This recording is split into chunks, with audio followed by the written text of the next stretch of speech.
नमस्कार, PTC news Haryana के इस बुलेटिन में आपका स्वागत है। मैं हूं वैशाली चौधरी।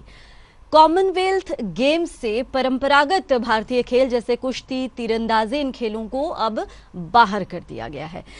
कॉमनवेल्थ गेम्स के इस फैसले से कहीं न कहीं जो भारतीय, खासतौर पर हरियाणा के जो खिलाड़ी हैं वो बेहद मायूस हैं, निराश हैं। आपको बता दें कि कुश्ती, शूटिंग, तीरंदाजी खेल बाहर करने की सूचना खिलाड़ियों और खेल जगत से जुड़े जैसे ही तमाम लोगों को मिली, उनमें मायूसी छा गई। राष्ट्रमंडल खेलों में सबसे ज्यादा मेडल कुश्ती और तीरंदाजी और शूटिंग में आते हैं।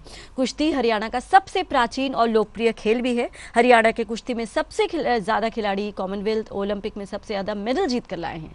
कॉमनवेल्थ में गीता और बबीता बहनों को कौन भूल सकता है, जिन्होंने देश को गोल्ड मेडल दिलाया था, जिन पर दंगल फिल्म कॉमनवेल्थ में गोल्ड मेडल जीतने पर आधारित रही, जिसने कुश्ती को और नया आयाम दिया। कुश्ती खिलाड़ियों और कोचों के मुताबिक कॉमनवेल्थ गेम से कुश्ती, शूटिंग, तीरंदाजी जैसे खेल बाहर होने से उनके करियर पर असर पड़ेगा। ऐसे में उन्होंने मांग की है कि इन खेलों को दोबारा शामिल किया जाए। 2026 में जो विक्टोरिया में गेम होने वाले हैं, उनका बायोकाट जिस तरह किया जा रहा है, जो भी कि भारत में जिस गेम के भी मेडल अच्छे से आ रहे हैं, उन्हीं गेमों को बाहर कर दिया जा रहा है। जैसे शूटिंग है, कुश्ती है और तीरंदाजी है।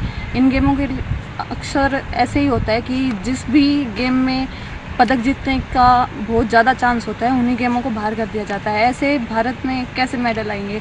और बच्चों के सपनों को मिट्टी में 1 मिनट में मिला दिया जा रहा है। और मैं यहाँ पे हर करीबन 3-4 साल से प्रैक्टिस करा रहा हूँ बच्चों को तीरंदाजी की। बट जो बच्चों के साथ अभी उभरती खिलाड़ियों के साथ विक्टोरिया ने किया है, वो कभी नहीं करना चाहिए, क्योंकि हमारे मेडल जिसमें भी आने का चांस होता है, उसमें ही हमें हर बार बाहर कर दिया जाता है, जिससे बच्चों का मनोबल टूट रहा है। जैसे जिला स्तरीय, राज्य स्तरीय और नेशनल पे जो बच्चे प्रैक्टिस कर रहे हैं और मेहनत कर रहे हैं, उनके भविष्य से ही खिलवाड़ हो रहा है। हमारे बच्चे इसलिए नहीं आ रहे हैं 3-4 दिन से, जब से राष्ट्रमंडल खेलों से कुश्ती को बाहर किया है, तो बच्चों में मायूसी ही छाई हुई है। इसलिए वो सुबह तो आते ही नहीं, शाम को भी कुछ कम ही आते हैं बच्चे। 2 दिन से ही कम आ रहे हैं बच्चे, जब से न्यूज़ दी है अखबार में भाई राष्ट्रमंडल खेलों से कुश्ती को बाहर किया गया है, तब से कम आ रहे हैं बच्चे।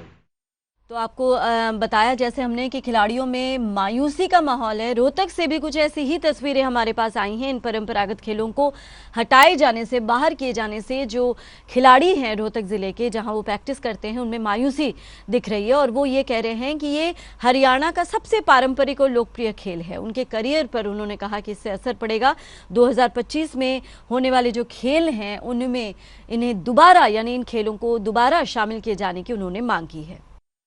सर, जैसे रेसलिंग है, शूटिंग है, तीरंदाजी है, ये जैसे राष्ट्रमंडल खेलों से बाहर किए हैं, तो इसमें खिलाड़ियों को काफ़ी जो मनोबल है गिरा है उनका स्तर। लेकिन मैं एक बात कहना चाहूँगी, लेकिन जो हमारे खिलाड़ी सबसे ज़्यादा अब तक राष्ट्रमंडल में सबसे ज़्यादा शूटिंग में 135, रेसलिंग में 102 या 105 के आसपास अबाउट समथिंग मेडल लेके आते हैं, तो कोई रीज़न तो हो हमारी कुश्ती को, शूटिंग को, आर्चरी को बाहर निकालने का, जिसमें सबसे ज़्यादा हमारे मेडल आते हैं। उन्हीं गेम को राष्ट्रमंडल में बाहर किया है। एक बार पहले भी कुश्ती को बाहर किया गया था, लेकिन ओलंपिक में बाहर किया गया, उसको भी डिसीजन को वापस लेना पड़ा। तो मैं कहती हूँ ऐसे डिसीजन आप ना दीजिए जिससे खिलाड़ियों का मनोबल डाउन हो। बिल्कुल असर पड़ेगा, और जो कि जिसे एक प्लेटफॉर्म अच्छा मिलता है, मेडल आते हैं, जॉब अच्छी देते हैं और कैश अवार्ड भी अच्छा देते हैं। एक पहलवान तैयारी लेके चलता है, और ऐसे डिसीजन आते हैं तो बहुत मनोबल डाउन।